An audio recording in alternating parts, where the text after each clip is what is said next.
என்னுடைய கேள்விகளுக்கு சில நேரத்தில் உடனே ஆண்டவர் பதில் தராரு. இன்னொரு சில கேள்விகளுக்கு சில நேரம் பொறுத்திருந்து என்னுடைய கேள்விகளுக்கு பதில் கொடுக்கிற கர்த்தர்.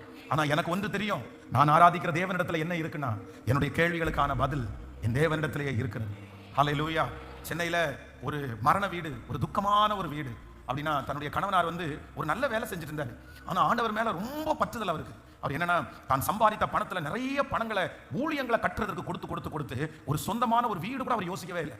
அவர் யோசிக்கும் போதெல்லாம் தன்னுடைய மனைவி ஏதாவது நமக்கு ஒன்று பண்ணலாம்னு சொல்லும்போதெல்லாம் சொல்லுவாராமா, அது ஒன்றும் இல்லை, நான் ரிட்டையர்ட் ஆகும்போது ஒரு பெரிய ஹியூஜ் அமௌண்ட் வரும், பிஎஃப் எல்லாம் பிடிக்கிறாங்க, அது வந்த உடனே அதெல்லாம் சேர்த்து போட்டு ஒரு வீடு நம்ம வாங்கிடுவோம், இப்போ நம்ம முடிஞ்ச வரைக்கும் நம்ம செய்வோம் அப்படின்னு சொல்லிட்டு இருந்தவருக்கு திடீரென்று பார்த்தீங்க அப்படின்னா ஹார்ட் அட்டாக் மாதிரி ஒன்று அவ்வளோதான் இறந்துட்டார்.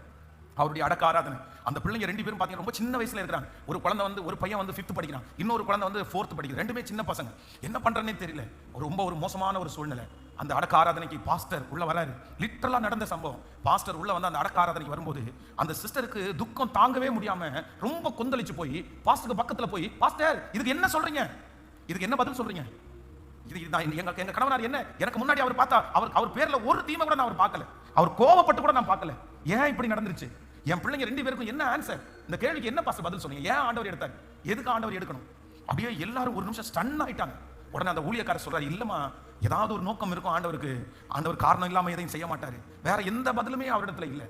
எல்லாம் முடிஞ்சு அடக்க ஆராதனை பண்ணி அப்படியே உள்ள வந்துட்டாங்க. அது ரொம்ப நாள் அவருடைய மனசுல ஆறாத காயமா இருந்து, சமீபத்துல ஒரு மிகப்பெரிய ஆச்சரியம் என்னன்னா, அந்த 2 பிள்ளைகளும் வளர்ந்து நல்லா படிச்சு இன்னைக்கு மூத்தவனுக்கு வெளிநாட்டுல அமெரிக்கால ஒரு நல்ல வேலை, ஒரு மாசம் பாத்தீங்கன்னா கிட்டத்தட்ட 18 லட்சம் ரூபாய் அந்த மனுஷன் சம்பாதிக்கிறார்.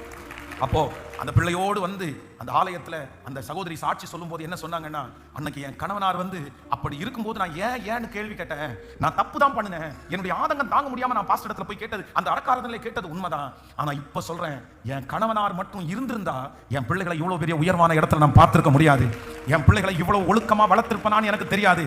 ஆனா என் கணவனார் இல்லாததுனாலதான் என் பிள்ளையை இவ்வளவு தூரம் கத்தர் வளர்த்திருக்கிறாரு. கத்தர் எப்பவுமே தீமையே செய்ய மாட்டாரு, கத்தர் எப்பவுமே நன்மையை மட்டும்தான் செய்வார்னு அவங்க சாட்சி சொன்னாங்களாமா. ஆண்டவருடைய பிள்ளைகளே, இன்னைக்கு யாரோ ஒருத்தர் அப்படிதான் வந்திருக்கலாம்.